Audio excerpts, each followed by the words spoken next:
Welcome to SSC मेडी जी। दोस्तों, SSC CGL 2019 का final result तो डिक्लेयर कर दिया गया। हो सकता है आप में से कुछ लोग का सिलेक्शन हुआ हो या कुछ लोगों का सिलेक्शन ना हुआ हो। आपने सोशल मीडिया पे कई सारी वीडियो देखी होंगी जिसमें लोगों ने कहा है कि मेरा सिलेक्शन हो गया, मुझे ये पोस्ट मिली है, मुझे वो पोस्ट मिली है। बहुत ही अच्छी बात है। आप मोटिवेट भी हुए होंगे, ये भी अच्छी बात है। लेकिन कई बार ऐसा होता है कि हमें मोटिवेट होना या डीमोटिवेट होने की बजाय हम अगर रियलिटी को लेकर चलें तो वो हमारे लिए काफ़ी ज़्यादा अच्छा होता है। आप एसएससी की तैयारी कर रहे हैं, बहुत ही अच्छी बात है।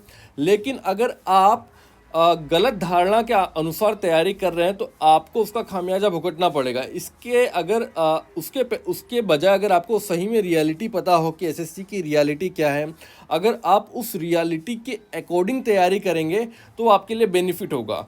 तो उसी रियलिटी को दिखाने के लिए जो ये सीजीएल 2019 का रिजल्ट है, इसको एक्सपोज करने के लिए मैं आपको वीडियो बता रहा हूँ ये। और पूरा का पूरा डेटा आपके सामने रखा जाएगा, मैथमेटिकल डेटा है।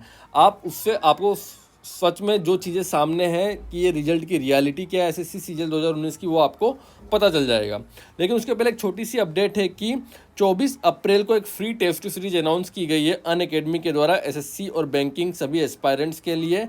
अगर आपको ज्वाइन करना है तो उसका लिंक दिया है नीचे डिस्क्रिप्शन में, और ज्वाइन करने के लिए आपको यूज करना होगा SSC EG10। इस रेफरल कोड को यूज करने पर आप उसमें एनरोल कर सकते हैं, बिल्कुल फ्री होगी और 24 अप्रैल को कंडक्ट कराई जाएगी।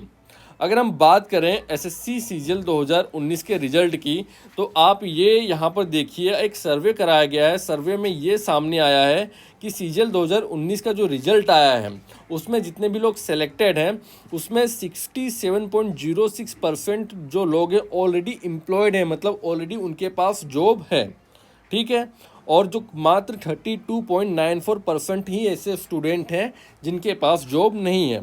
अगर हम बात करें जो ये 67.06% लोग हैं जिनके पास ऑलरेडी जॉब है, तो इसमें से जो 52.94% जो स्टूडेंट हैं वो ऑलरेडी सेंट्रल गवर्नमेंट जॉब में एम्प्लॉयड हैं। इसके अलावा 6.27% स्टूडेंट हैं वो स्टेट गवर्नमेंट की जॉब में एम्प्लॉयड हैं।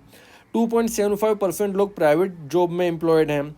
पीएसयू में 1.96% काम कर रहे हैं, बैंक में 1.57% काम कर रहे हैं, और जो पार्ट टाइम है मात्र 1.57% लोग हैं। तो कहने का मतलब यहाँ पर यह है कि जितने भी लोग यहाँ पर सीजीएल 2019 को क्वालिफाई किया उसमें से लगभग 67-68% के आसपास लोगों के पास ऑलरेडी जॉब है। ठीक है।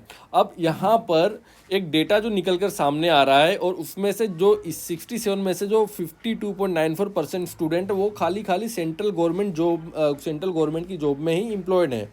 इसका मतलब कि जो लोग ऑलरेडी एम्प्लॉयड हैं ये लोग सीजीएल 2019 को क्रैक करने के बाद भी यहाँ पर ये लोग नौकरी नहीं करेंगे, मतलब वो सीटें वैकेंट रह जाएंगी। आपको मैं डिटेल में समझाता हूँ।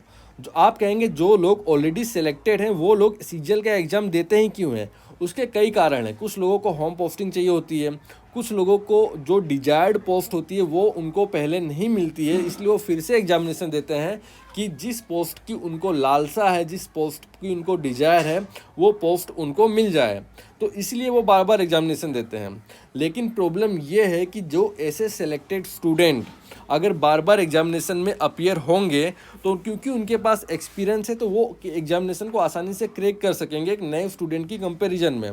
तो यहाँ पर ये सीटें इनको मिल जाएंगी। लेकिन जब ये ज्वाइनिंग नहीं करेंगे तो एसएससी में वेटिंग लिस्ट नहीं है, और वेटिंग लिस्ट ना होने के कारण ये सारी सीटें हो जाएंगी वैकेंट। समझ रहे हैं प्रॉब्लम क्या है? प्रॉब्लम इससे नहीं है कि इनको जॉब, ये बार बार एग्जामिनेशन में अपीयर हो रहे हैं, ये बहुत ही अच्छी बात है अगर उसको बार बार एग्जामिनेशन में अपीयर होकर एग्जामिनेशन क्रैक कर रहे हैं। प्रॉब्लम ये है कि यहाँ पर वेटिंग लिस्ट नहीं है। अब मान लीजिए कि जो 7 से 8 हज़ार वैकेंसी आ रही है, तो इस डेटा के अकॉर्डिंग एसएससी में मात्र 2000 से 2500 लोगों को ही जॉब मिलेगी। अब यहाँ पर एक प्रॉब्लम ये है कि मान लीजिए किसी को उसकी डिजायर्ड पोस्ट मिल जाती है और वो यहाँ पर सिलेक्शन मतलब इस पोस्ट के थ्रू सीजीएल 2019 के थ्रू ज्वाइन कर लेता है, और मान लीजिए कि उसने सीजीएल जो पहले जॉब कर रहा था वो सीजीएल 2018 के थ्रू कर रहा था, तो अगर वो सीजीएल 2019 के थ्रू ज्वाइन करेगा तो सीजीएल 2018 की पोस्ट से उसको रेजिग्नेशन देना पड़ेगा, जिससे सीजीएल 2018 की पोस्ट वहाँ पर खाली हो जाएगी। और सीजीएल 2018 की पोस्ट अगर खाली होती है तो अगर वेटिंग लिस्ट होती है एसएससी में, तो जिसका कुछ नंबरों से रह गया था सीजीएल 2018 में, उसको ये पोस्ट मिल जाती है। लेकिन एसएससी में वेटिंग लिस्ट नहीं है, इसलिए यहाँ पर ये पोस्ट भी वैकेंट हो जाएगी। तो यहाँ पर पूरी की पूरी जो गलती है वो भारत सरकार की है, वो एसएससी की है। भारत में जितनी भी परीक्षाएं कंडक्ट कराई जा रही, चाहे वो रेलवे है, बैंकिंग है, यूपीएससी है, सारी परीक्षाओं में वेटिंग लिस्ट है। ऐसी कोई परीक्षा नहीं है जिसमें वेटिंग लिस्ट ना हो। एक और मात्र एसएससी है ऐसी एग्जामिनेशन है जिसमें वेटिंग लिस्ट नहीं है, और वेटिंग लिस्ट लागू की जा सकती है।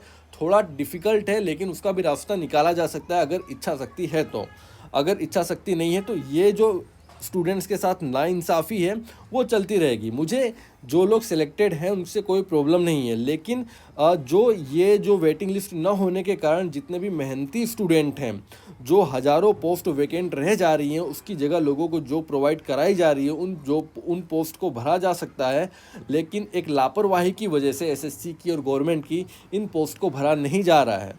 तो डेटा आपके सामने है, आप खुद डिसाइड कर लीजिए कि एसएससी को क्या करना चाहिए, कि आपको वेटिंग लिस्ट की डिमांड करनी चाहिए या नहीं करनी चाहिए। प्लीज़ वीडियो को लाइक कीजिए। जय हिंद, जय भारत, वंदे मातरम।